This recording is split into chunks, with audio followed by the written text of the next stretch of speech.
ancestors were explorers, adventurers, seafarers who were guided by the stars across oceans.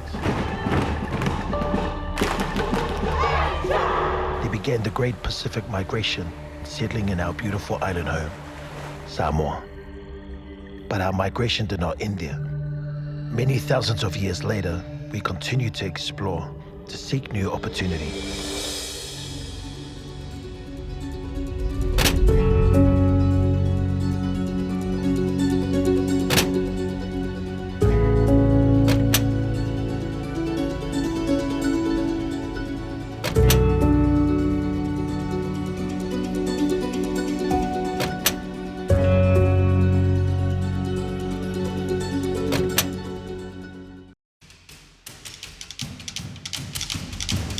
Our history in Aotearoa stretches back 120 years. But the DNA that binds us to our island home is unbreakable. My dad, he's always said that there's a different type of strength when you go back to the islands. And I know that Samoa is the true essence of our culture. And that's always something I've been longing to go back and see for myself, but also understanding and learning the richness in our culture. Like the Matai system, for example, being a chief, what does that involve? You know, what is your role? How do you serve? So my dad has been a big influence in my life and his teachings, and that continues to make me want to be a better person within my culture. My dad and his moustache. In the 1980s, my parents came to New Zealand, and then I was born in 1991. I've been back to Samoa once, 2008, and it was an eye-opener. You know, you've got kids who are grateful for everything and anything that they have.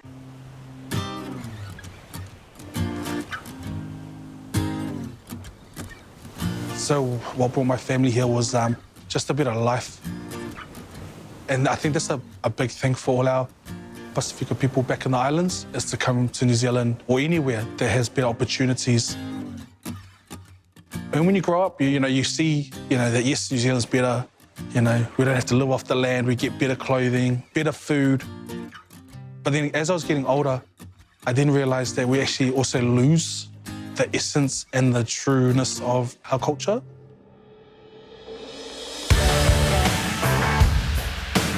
If anyone asked me who my role model was growing up, my mother was my number one. She taught us how to work hard and how to play hard. She helped us set goals and told us that anything's possible. My oldest brother started playing league when he was 9. I was 6 at the time and my younger brother was 4, and we wanted to play as well. My mum said, well, there's 5 of you and I'm a mother on a dole. If you want to play, you're going to have to work. And so we went and walked the streets delivering circulars at 6 and 4 to earn pocket money to pay for our subs, to pay for our uniforms. And all the way through high school, that's what we did.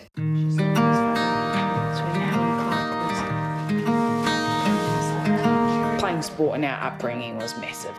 It started off with rugby league and turned into a touch team. Oh, pretty. That's Stacey and Heather.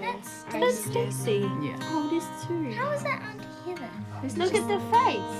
It's Auntie Heather. We come from a big family, typical islanders. If someone represented in whatever sport, our whole family was there watching. And that was probably the thing that our family were known for, the Longapati family that played sport. I grew up in North Canterbury in Kaiapoi. Out in Kaiapoi, there were 2 families that were Pacific Island families. So a lot of our interaction only ever happened when we went and visited my dad. A lot of what I know and who I was when it came to doing anything Samoan was only ever when I was with him.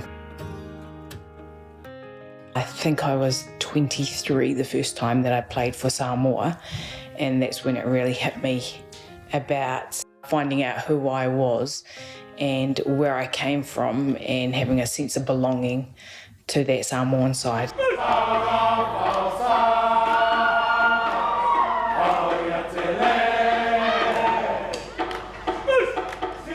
There are now almost as many Samoans in Aotearoa as there are in our mother islands. More Kiwi-born Samoans than migrants. But while further north boasts the largest Polynesian settlement in the world, here in Christchurch, our community still struggles for visibility.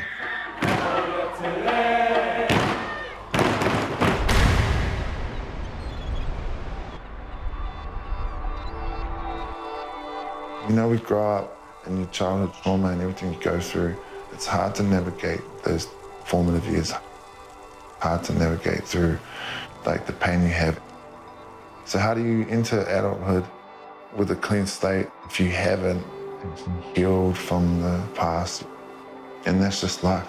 Everyone has handicaps, disadvantages. You know, you got to figure out what it is and own it, get healing for it, start again.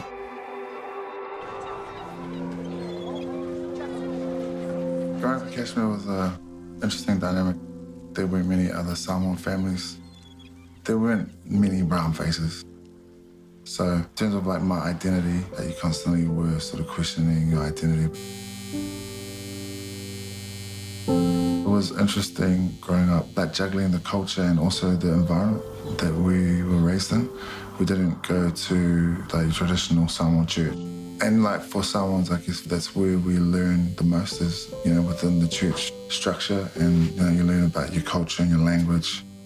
That was hard because we didn't get that. Without trying to be too political, there were like definitely some internalized racism that we had to navigate around.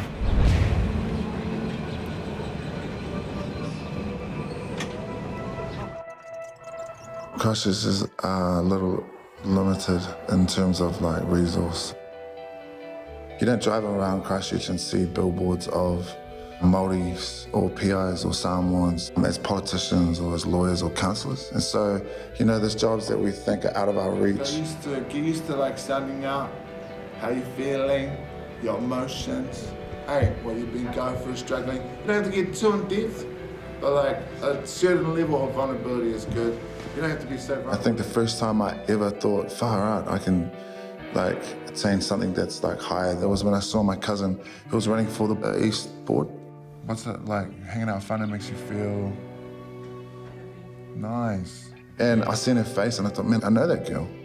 She's one of me, she looks like me, same color, same background. And I thought, man, that would be so empowering for our kids, inspiring for them to see that.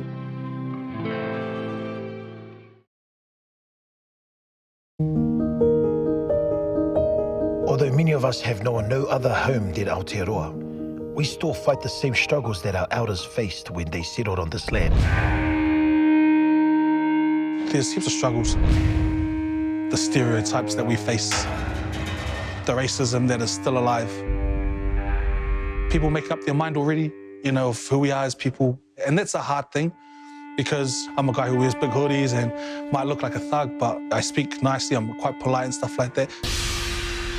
But I guess those are just some of the challenges that we face and, you know, try and overcome and teach the kids that, you know, we don't settle for that, but we can actually be better. I've always been a performer. I studied at NASDA, the National Academy of Singing and Dramatic Arts, graduated in 2016. I've worked at the Court Theatre since then. I'm doing shows, but Samoan dance has always been my passion. Just being able to sing and dance about our culture and telling a story that actually had a history, which is really, really cool. It's our first practice for the year. So we'll just break it down. Josh's going to take us, Salah's going to take us, Blaise going to take us. Let's just have a good sweat up. Well, the idea of the Academy started at Polyfest 2020. 1, 2, an idea that myself and Josh Reifale, we were just talking and catching up behind stage.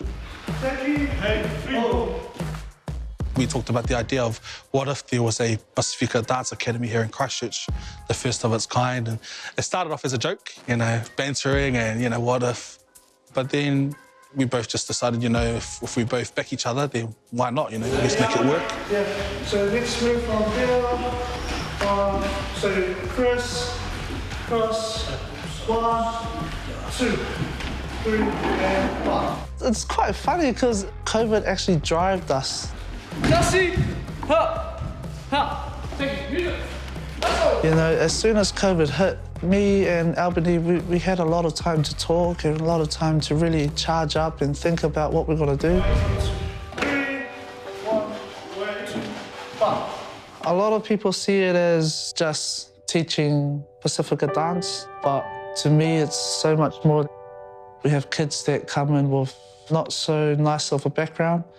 And, you know, we're not necessarily just teaching them dance, but we're teaching them life lessons as well, values of the Samoa tradition. So it's explosive. Don't be lazy with your moves. Explosive. This program really works on identity as well as the culture of being Pacifica. So we do a lot of work of getting kids to understand their last name. You know, what does it mean to carry a last name? Who are your ancestors who have gone before you? What is the connection between you and another family?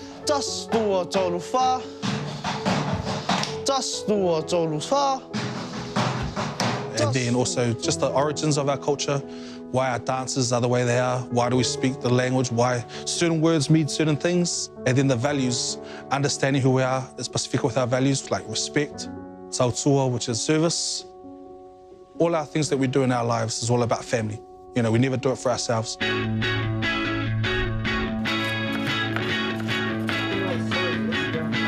My full name is Vicky Lee Ngāwhanua Longpati, and then married to Campbell. When we'd answer the phone, we'd say, "Hello, Vicky Logopedi speaking," and my mum would throw something at me because she'd tell us, "You need to say your name properly. You need to be proud of who you are and where you come from." One thing that we continuously tell our daughters is who they are, and where they come from, like what my mother did to me.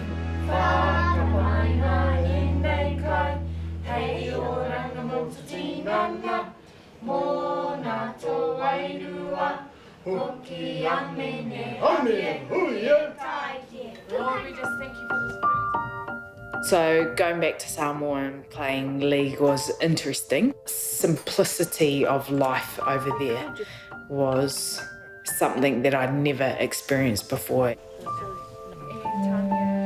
Being able to play for Samoa and having family there watching me. As soon as we sung the Samoan national anthem, tears were running down my face. I had my youngest daughter there with me as well. She was only 8 months old. I got to the point where I became unwell, mentally, emotionally, spiritually, and I just didn't do anything to get on top of it. I went into hospital for surgery on my bicep, and while I was in the waiting room, I had a cardiac arrest. They had to bring me back to life, and then they put me into an induced coma for 6 days. And that was what I needed to learn to then go into this new season or this new life. I think this was my second chance to do life, you know, with all the tools that I actually need. Tēnā koutou I ne māta waka. Nai tua huriri, nai tahu whānui, tēnā koutou. Nau mai whakatau mai ki tēnei rā maumahara e tūru whenua. Yeah, the earthquakes had a profound effect on our communities. And I would like to acknowledge the children who lived through the earthquake and grew up in its aftermath. Daily challenges was amplified by the quakes itself. Housing, there was lots of issues around service providers, and the Pacifica community were looking to leadership, to take lead.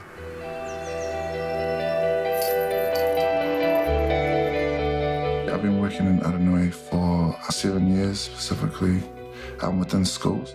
And then in 2016, those schools shut because of the quakes. The east side, especially Aranui, was hit the hardest, I think. There were whole suburbs that disappeared overnight. And that affected the community profoundly.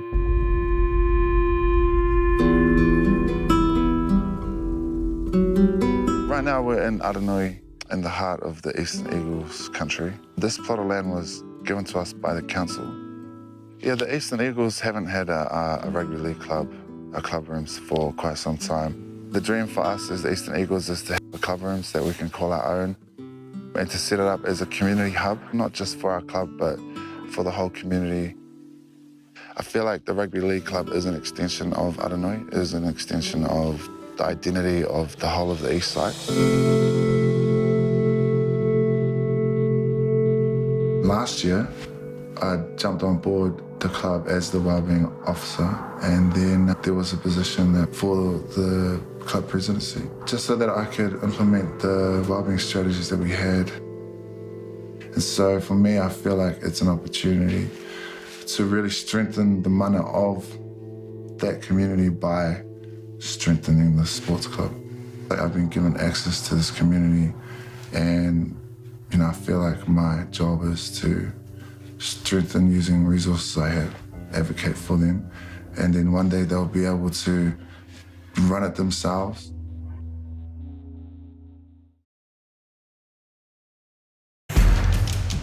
O le ala I le pule o le tautua.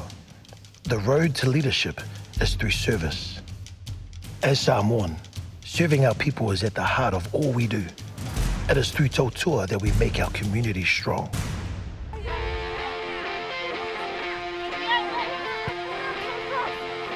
I was approached by a very good Samoan friend of mine, and she had the idea of starting a league team within the community, and I could come and help as a trainer. Help train them for 6 weeks. 2 weeks before competition, she said, "Oh, actually, they've asked us to put a coach's name down. We haven't found a coach. Can I put your name down?" Sure. And then the second week into competition, she actually said, "We've only got 12 players and we needed 13. When I signed the team, I actually registered you as well." Had to not only train the team, coach the team, and was also playing in the team. So that's how our community rugby league team started. So still haven't put the boots away. 40 years old and still playing.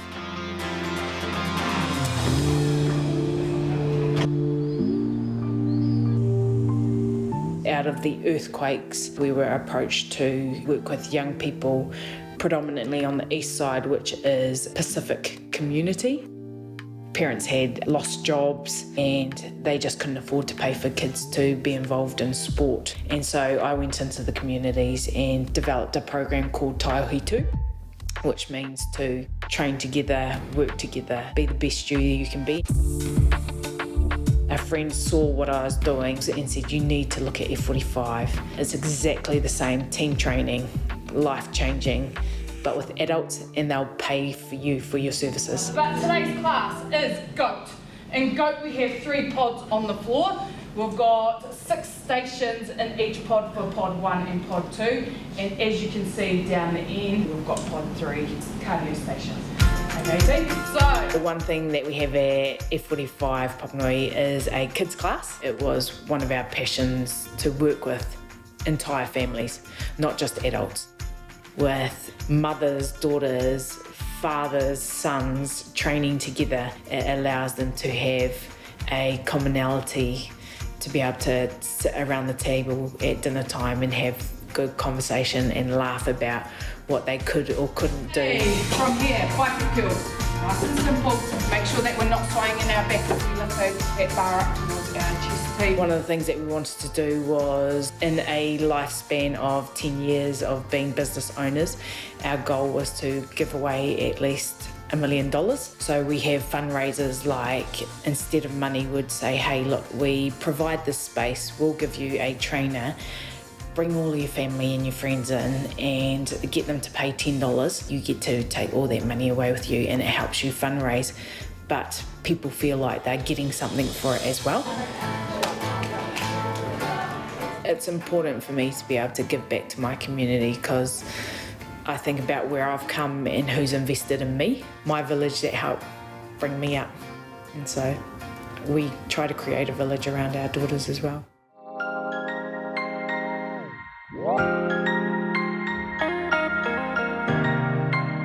I come from a family of musicians and I started playing music at church at a young age.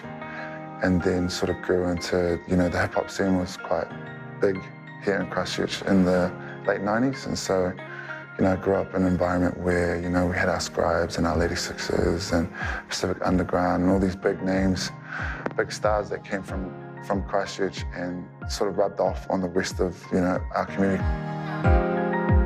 So anytime I'd hear that people were sick that I knew, I would go to the hospital and visit, going and doing worship songs in the hospital while they were unwell, and, you know, you could just see the impact it had on them. It really moved me and made me realize, man, you know, it's only music, but at the same time, it's the language that really gets their soul. It really reaches them. And I started the healing song, Blessed Way to Trust. I think it was 2019. Yo. What's up, bro? What's up, man?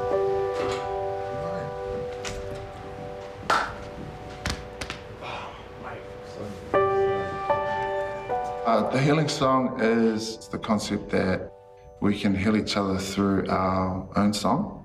And the idea is that, like, you know, if you sing your song, whatever it is in whatever lane, those people who have the same song will hear that song and they'll be drawn to you.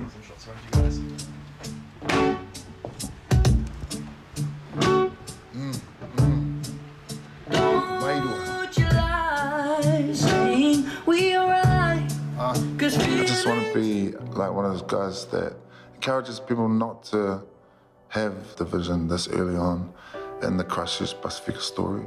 And there's been people for years and years as well who've been working hard, some real giants around here that have been like working hard for us, and like I'm standing on their shoulders and they got it to where it was, and then it's our job to get it, you know, a little bit further on.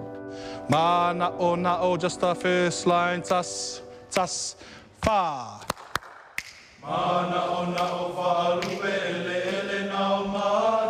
Nice. And I've been lucky enough to be tutoring in this kind of environment for over a decade now, but I've been with Christchurch boys for about 3 years. This was a school that didn't really have a Pacifica identity. Ready? Tas, fa, usi lo, fa a lo, ngo, bang. Are we in? So you know how we did 2 hands before, boys? We're gonna do 1 hand, left hand, okay? Just bring it up. We've got kids who are now, you know, trying to speak their language when they're seeing each other. They love to wear their ear lava around, you know, with pride, which is awesome. And those are the small things that count.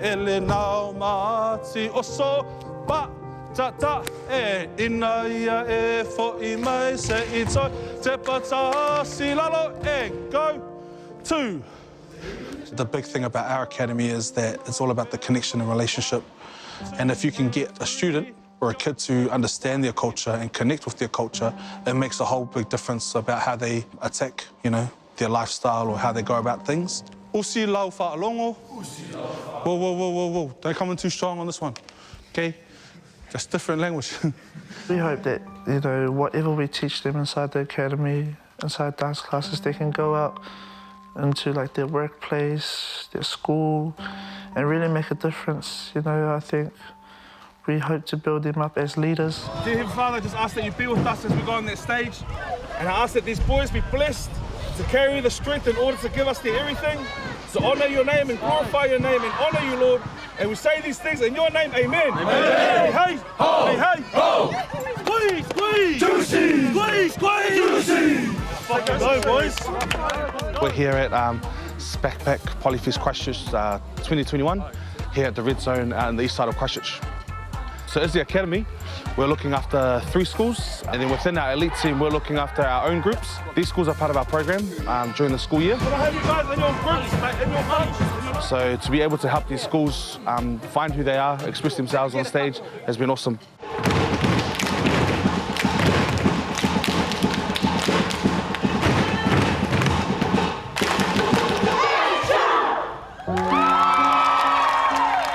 My hopes for the academy and the students, just to be able to express being Pacifica, whether you're Samoan, Tongan, Fijian, Maoli, anywhere in the Pacific Islands, just that it's okay to be brown, it's okay to be proud of who you are. You don't have to hide. Our collective story as the children of immigrants is ever evolving. As Samoans, we strive towards strong communities based on Fa Samoa, maintaining our island traditions and cultures. But after 120 years of migration, we also look to the future, here in our adopted land. And we stand on the shoulders of giants who went before us.